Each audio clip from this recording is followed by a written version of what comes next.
ओम शांति। आज प्यारे मीठे भगवान की मीठी मुरली मंथन की डेट है 5 सितंबर 2020।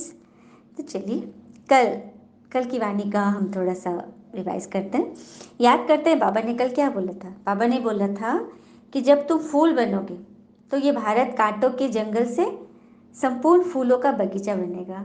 तो भगवान हमें फूल बनाने के लिए इतनी सुंदर फूलों की माला, ये ज्ञान मुरली हमें रोज सुना रहे हैं। और हम मंदिर लायक कैसे बनेंगे अपने जीवन में? हम कौन से काम करेंगे जिससे हम मंदिर जैसा बन जाए, मंदिर में पूजने योग्य बन जाए? कि कहते हैं ना, मंदिर में कैसी मूर्ति रखते हैं? अखंडित मूर्ति। खंडित मूर्ति की पूजा नहीं होती, उसे बाहर रख दिया जाता है, या तो वो म्यूजियम में होगी या मंदिर के बाहर। तो हमें किसी भी हालत में खंडित नहीं होना है। हाँ। और बाबा ने वरदान में स्वमान के बारे में बोला था, स्वमान द्वारा अभिमान को समाप्त करने वाले सदा निर्माण भव। स्वमान, कोई ना कोई स्वमान पूरी मुरली से हम जरूर ले लें और उसे धारण करें और जीवन में उसे अपनाएं, यूज करें। हर कर्म करते वह स्वमान हमें याद रहे, है ना।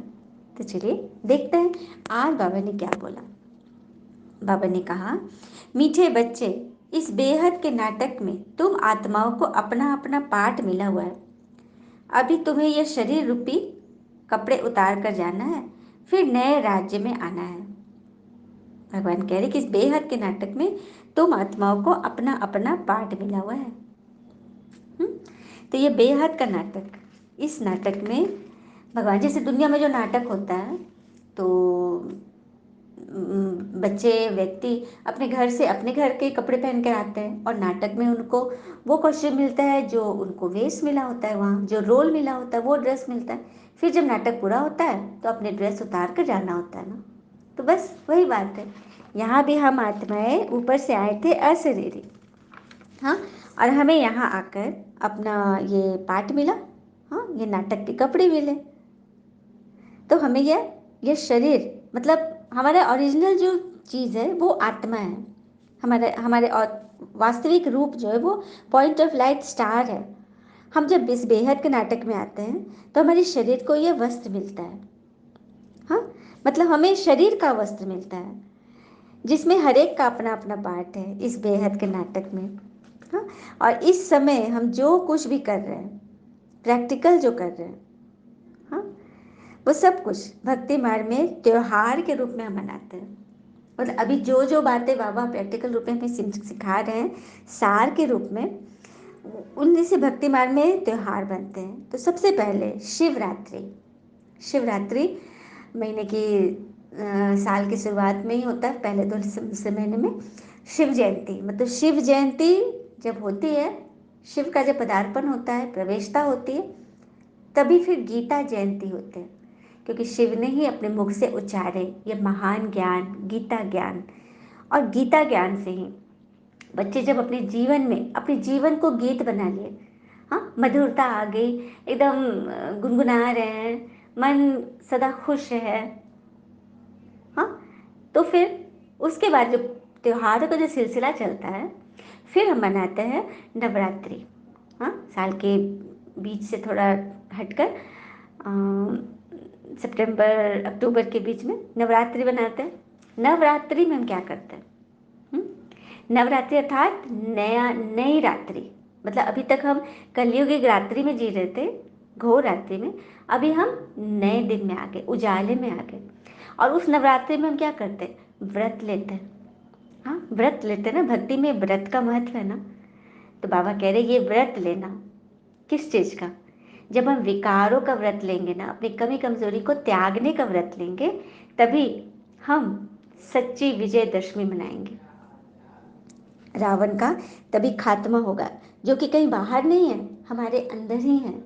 हमारी अपनी मन की कमजोरियां ही वो रावण है जो हमें फंसाती है। तो जब हम नए रात्रि में शुरुआत करेंगे, अपने स्वरूप का पूजन करेंगे और व्रत धारण करेंगे विकार को खत्म करने का, तब हम सच्ची सच्ची विजयदशमी मनाएंगे। और जब विजयदशमी होता है, फिर क्या होता है? रावण वध के बाद घर घर में दीप जलते हैं। घर घर मतलब हर मन में दीप जलता है। तभी हम दीपावली, सच्ची दीपावली मनाते हैं। हाँ, और दीपावली के बाद फिर हम मनाते हैं सरस्वती पूजा, क्योंकि हर एक मन में ज्ञान के दीप जल गए, सभी ज्ञान की पराकाष्ठा से भर गए। हाँ, तो माँ सरस्वती की पूजा होती है। हम सब अपने ही दिव्य स्वरूप का ज्ञान रूप से पूजन करते हैं।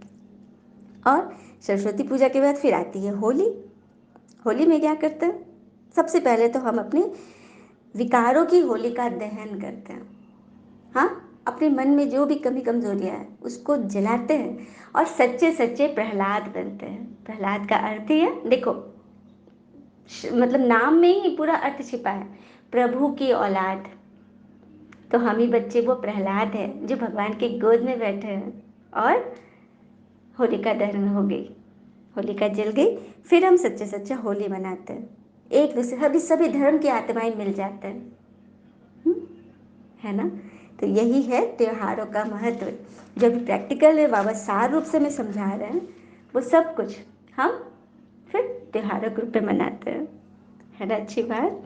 फिर बाबा ने प्रश्न बोला, पिता कोई भी कार्य प्रेरणा से नहीं करते, उनका अवतरण होता है, यह किस बात से सिद्ध होता है? तो प्रेरणा से ज्ञान नहीं मिल सकता। प्रेरणा यानी विचार, जिसका कोई और अर्थ नहीं है। परमात्मा कोई प्रेरणा से काम नहीं करते। बाबा आते हैं इस पतित दुनिया में, अपनी इस ब्रह्मा के द्वारा, ब्रह्मा तन के द्वारा, कर्मेंद्रियों द्वारा पाठ बजाते हैं, क्योंकि करावन हार वही है ना। हाँ, और कराएंगे बच्चों से, शरीर बिगड़ तो कार्य हो न सके, मतलब इस बच्चे से ही करवाएंगे ना। इन बातों को और कोई नहीं जानते, न तो दुनिया वाले आत्मा को जानते, न परमात्मा को यथार्थ रीति जानते। वो तो सर्वव्यापी कह देते, और सर्वव्यापी कहने से फैमिली की खुशबू नहीं आती। देखो सर्वव्यापी क्यों महात्माओं ने लिखा सर्वव्यापी? क्योंकि उन लोग इतने पवित्र थे कि उनको हर जगह हर चीज में परमात्मा का अंश दिखाई देता था, परमात्मा की ऊर्जा दिखाई देती थी। और उसको उन्होंने ठोस रूप से कह दिया कि हर पत्ते पत्ते, कंकड़ पत्थर में, जीव जंतु में, जानवर में परमात्मा बसे। तो बस यही छोटी सी भूल है जिसे क्लियर करना है कि परमात्मा की ऊर्जा है सबके अंदर, क्योंकि पूरा संसार परमात्मिक शक्ति से ही तो बना हुआ है। हाँ, बस यही बात है। परमात्मा थे नहीं, उनकी ऊर्जा थी, उनकी शक्ति, जो उन्होंने परम धाम में बैठकर सृष्टि को रचा, ये चीज है। फिर बाबा कह रहे कि भक्ति मार्ग में कितना बुलाते थे, तो मैं आया हूँ और ज्ञान देता हूँ इस संगम पर, पुराने और नए के बीच में। अभी ही तुमको इस बेहद के नाटक की नॉलेज मिलती है। सच बात है ना, यही नॉलेज मिली ना कि हम सभी एक्टर्स हैं, इस वर्ल्ड ड्रामा में हम पार्ट प्ले करने आए हैं। फिर बाबा ने अपने भाग्यशाली रथ पर बताया कि बहुत जन्मों के अंत में मैं इनका शरीर लेता हूँ, रथ बनाता हूँ, क्योंकि यह रथ ही मुकर्रर है कल्प कल्प।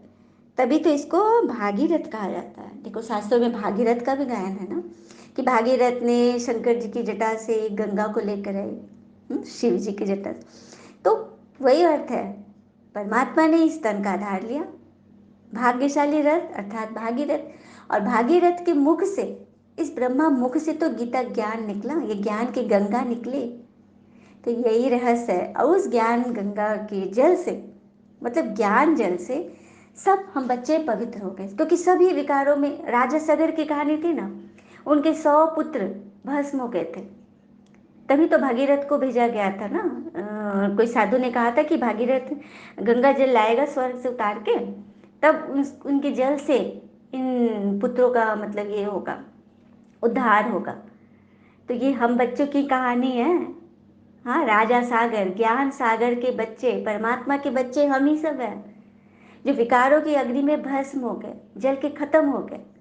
तभी तो परमात्मा ने इस भागीरथ को जगाया, इनके तन में प्रवेश किया, और शिव को वो लेकर आया। शिव ने उन पर सवारी की, और उनके मुख से ये ज्ञान गंगा बही, जिससे हम बच्चे, सभी बच्चे किस तरह से ये ज्ञान सुनकर सबके जीवन कैसे बदल रहा है, कैसे वो खुशी में आ रहे हैं, मन को मतलब कंट्रोल करना सीख रहे हैं। है ना बड़ी बात, सभी कुछ हमसे रिलेटेड है। ये आप लोग जैसे जैसे आगे आगे सुनोगे ना, सब कुछ समझ में आएगा कि ये ज्ञान का प्रैक्टिकल स्वरूप चल रहा है अभी।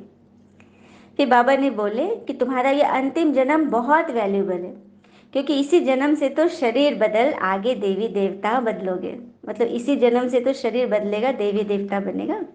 हाँ, तभी इस पुराने शरीर से तुम ईश्वर से शिक्षा पा रहे हो, अभी पा रहे हो ना, भगवान का बनते हो। जो कि पहले जीवन बर्थ नॉट ए पेनी था, अर्थात कौड़ी मिसल जीवन था, और अभी पाउंड बन रहा है, हीरे जैसा बन रहा है। जितना पढ़ेंगे उतना उच्च पद पाएंगे, क्योंकि पहले सभी की आसुरी क्वालिफिकेशन थी, जो अभी दैवी कुल की बन रहे हो। बाबा ने क्वालिफिकेशन पे बोला, आसुरी क्वालिफिकेशन, पढ़ाई हमने पढ़ी थी आसुर से, माया से। काम क्रोध लोभ मोह अहंकार ईर्ष्या आलस राग द्वेष भय बेलापन चिड़चिड़ापन नफरत ईर्ष्या, मतलब क्या क्या क्या सारी क्वालिफिकेशन भरी पड़ी थी। तो सारी दैवी गुण जो थे वो सब नीचे डीप रूटेड हो गए। बाबा आकर के उन गुणों को ऊपर उठा रहे हैं। हाँ, और ऊंचे से ऊंचा भगवान ही तो श्री कृष्ण को बनाते हैं ना, ऊंचे से ऊंचा भगवान बनाते, और नीचे से नीचा कौन बनाता गिराता है हमें, रावण। बड़ी बात है ना। तो हमें ऊंचा से ऊंचा उठाने के लिए भगवान आए हुए हैं। हाँ, और कई कई आत्माओं को ये टचिंग होती है कि उन्हें लगता है कि ईश्वर हमारे आसपास है, मतलब विश्व शक्ति परमात्म शक्ति हमारे इर्द गिर्द है। तो कुछ संकेत हैं जो हमें ये समझाएंगे कि क्या हमारे आसपास दैवी शक्तियाँ हैं, भगवान का हाथ है। सबसे पहला संकेत है, शास्त्रों में इसका वर्णन है, ब्रह्म मुहूर्त। ब्रह्म मुहूर्त को शास्त्रों में अमृत वेला भी कहा गया है, जो कि बाबा भी कहते हैं। हाँ, तो 3 से 5 बजे के बीच यदि हमारी नींद स्वतः खुल जाती है, बिना किसी के उठाए जगाए, तो समझ लेना है कि हमें वो दैवी शक्ति जगा रही है। ये तो हम बच्चे भी कहते हैं कि परमात्मा हमें जगाते हैं, बाबा जगाते हैं। हाँ, और ये सुनकर बहुत आश्चर्य होगा कि संसार में सिर्फ 13% लोग ही इस समय उठते हैं, स्वतः स्वतः जिनकी नींद उठती है, बिना अलार्म के और बिना किसी के जगाने से। समझ में आ गया। दूसरी है, किसी को स्वप्न में देव दर्शन होते हैं, मंदिर या शिवलिंग दिखता है, स्वप्न आते हैं, तो ये भी देवी देवता के आपके संसर्ग में होने का प्रतीक है कि आप ब्रह्मांड की शक्ति से घिरे हुए हो, उस अदृश्य शक्ति से। फिर तीसरा है, पूर्वाभ्यास होता है, किसी किसी को कुछ घटना घटने के पूर्व उसका आभास हो जाता है। हाँ, या फिर कुछ कुछ ऐसी बातें याद आती है जो कल पहले हुआ था, मतलब पिछले जन्मों में हुआ था। यह भी एक उसी बात को की ओर संकेत करती है कि हमारे आसपास दैवी शक्ति है। फिर चौथा है पारिवारिक प्रेम। जिस आत्मा का अपने परिवार से सच्चा सच्चा प्रेम है, वो निस्वार्थ भाव से सेवा करती है, प्रेम करती है। और आत्माएं भी उनको आत्मा से समझते हैं, भले शरीर से उतना मान न दे, लेकिन आत्मा से सब समझते हैं कि परिवार में कोई है तो बस यही है। तो ये भी ईश्वरीय शक्ति का, ईश्वरीय प्रेम का प्रतीक है कि आपके साथ भगवान है। फिर है पांचवा, आपके कार्यों में रुकावट न आए, बाधाएं आते हुए भी आप मुसीबत में न पड़ो, आपका रुका हुआ काम हो जाए। कोई भी काम में आप रुको नहीं, अटको नहीं। भले आपके पास पैसे कम है, लेकिन आपका काम नहीं रुकेगा, किसी न किसी रूप से भगवान आपकी मदद कर देंगे। तो ये भी एक कारण है। फिर अगर आपके आसपास सुगंधित वातावरण है, हाँ, अचानक कुछ नहीं जल रहा है, धूप बत्ती अगरबत्ती कुछ नहीं जल रहा है, लेकिन खुशबू सी आ रही है, तो समझ लेना कि आसपास दैवी शक्ति मौजूद है, जो आपको आपको घेरा बना के आपकी प्रोटेक्शन के लिए है। फिर सातवां, पूजा व ध्यान में, मेडिटेशन में कभी ऐसा लगे कि अचानक से ठंडी सी हवा चल गई, पूरा शरीर ठंडा हो गया, तो समझ लेना कि कोई शक्ति है जो आपके अंदर समा गई, प्रवेश कर ली आपको भरपूर करने के लिए, ईश्वरीय शक्ति। फिर आठवां, यदि आप भूमि पर बैठे हो और आपको ठंडक का एहसास हो रहा है, मतलब गर्मी में भी आपको शीतलता महसूस हो रही है, तो यहाँ भी वो उनकी प्रेजेंस है। नौवां, रात में सोते वक्त यदि आपको ऐसे लगे कि कुछ आवाज़ सुनाई दे रही है और आपको उससे डर नहीं लग रहा है, तो समझ लेना कि वो दैवी शक्ति आपके नज़दीक है। आपको डर नहीं लग रहा होगा उस चीज़ से, आप निश्चिंत हो कि मेरे साथ तो भगवान है। तो सच में ऐसी बात है। तो ये सब कुछ ऐसे संकेत हैं जो हमें ईश्वरीय शक्ति का आभास दिलाती है। कई आत्माओं के अनुभव होंगे, उन लोगों को ऐसा फील भी होता है ना। अच्छा, मीठे मीठे बच्चों प्रति भगवान की नमस्ते। हम बच्चों की भी प्यारे शिव पिता को नमस्ते। और बाबा दिल से सभी आत्माओं की तरफ से आपको very very very good morning. धारणा के लिए मुख्य सार है, पहली पॉइंट, 21 जन्म श्रेष्ठ पद का अधिकारी बनने के लिए सब असुरी मतों को छोड़ एक ईश्वरीय मत पर चलना है। संपूर्ण वॉइसलेस बनना है, मतलब विकार रहित बनना है। सभी आसुरी मत, आसुरी क्वालिफिकेशन जो बाबा ने बताया, उस डिग्री को अब छोड़ देना है ना। दूसरी पॉइंट, इस पुराने शरीर में बैठ पिता की शिक्षाओं को धारण कर देवता बनना है। इस अंतिम शरीर में, यही तो हमारा है अंतवाहक शरीर, जिससे हम, इसी शरीर से तो हम देवता बनते हैं। तो ये वैल्यूबल जीवन है। हाँ, इसे बर्थ पाउंड बनाना है, न कि फिर से पेनी बन जाना, कौड़ी मिसल नहीं। चलिए हम सभी वरदान लेते हैं। सर्व संबंधों के सहयोग की अनुभूति द्वारा निरंतर योगी सहज योगी भव। सर्व संबंधों के सहयोग की अनुभूति द्वारा निरंतर योगी सहज योगी भव। हर समय पिता के भिन्न भिन्न संबंधों का सहयोग लेना अर्थात अनुभव करना ही सहज योग है। भगवान कहते हैं ना कि मैं तुम्हें भिन्न भिन्न संबंधों से उसका रस देता हूँ, क्योंकि परमात्मा तो निराकार है ना। हाँ, तो निराकार को हम कोई भी आकार दे सकते हैं, कोई भी रूप दे सकते हैं। पिता कैसे भी समय पर संबंध निभाने के लिए बंधे हुए हैं।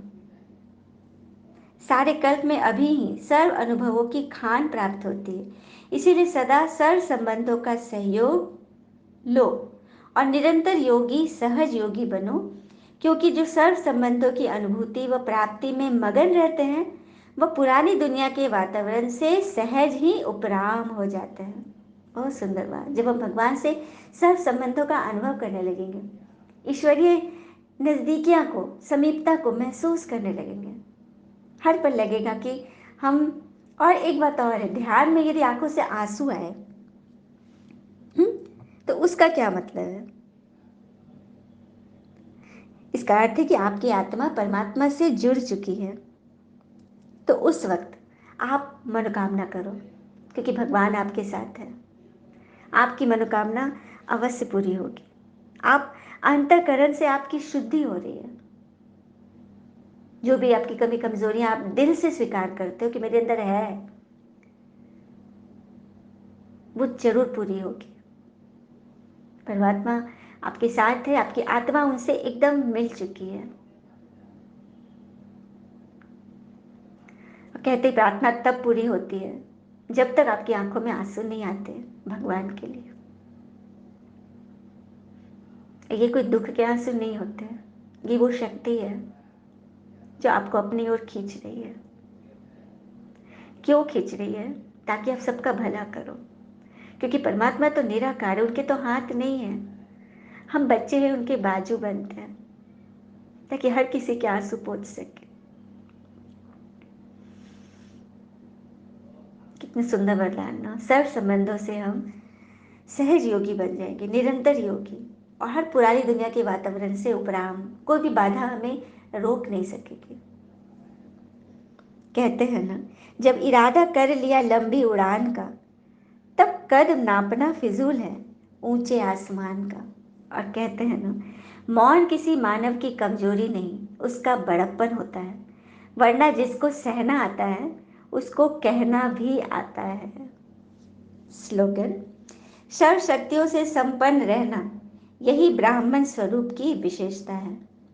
सर्व शक्तियों से संपन्न, जैसे बिग बाजार होता है ना, वहाँ पूरा एक, मतलब पूरा होल, आपको जो चीज़ चाहिए वो वहाँ मिल जाएगा, कहीं बाहर जाने की दरकार नहीं है। तो उसी तरह से अपने अंदर सर्व शक्तियाँ संभालें। कोई भी आत्मा हमारे पास आए तो वो हमारे से मतलब संतुष्ट होकर जाए। ऐसा नहीं कि दीदी के पास तो ये जवाब ही नहीं है, ये शक्ति ही नहीं है इनके पास। नहीं, ऐसा नहीं। भगवान हम सबको भरपूर कर रहे हैं, तुम्हें भरपूर होना है ना। अच्छा, ओम शांति। शुक्रिया मीठे बाबा, वो बाबा के प्यारे प्यारे बच्चे। थैंक यू बाबा। All is well always. ओम शांति।